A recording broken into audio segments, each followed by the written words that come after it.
Magandang hapon mga kapala. At muli ko pong ipapakita sa inyo ang aming nagawa ngayong araw dito sa site. Watch this. Ito na nga mga kapala, yung pinahukay natin na pundasyon para sa right side fence. Dito po sa bakod sa bandang kanan. Ayan. Tapos na nga po yan.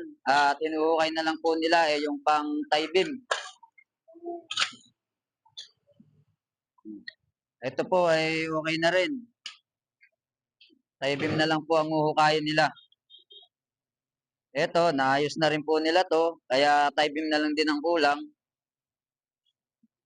At ito pong pundasyon sa gate, tinatapyas na lang po nila yung gilid kasi medyo malalim po ito. At ito naman pong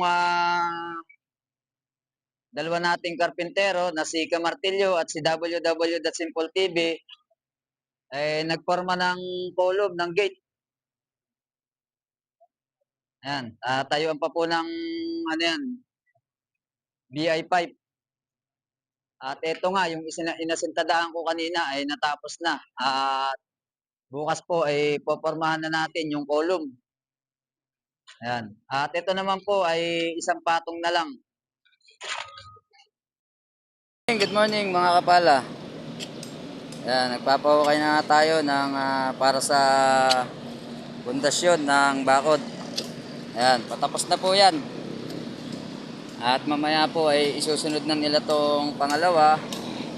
At kung kakayanin pa ay dun sa pangatlo.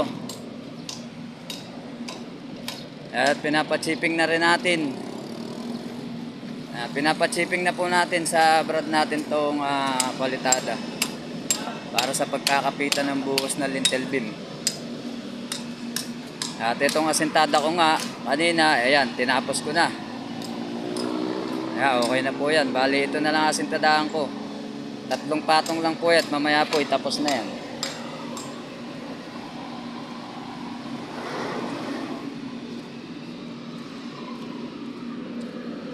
Ito po ay popormahan na ngayong araw.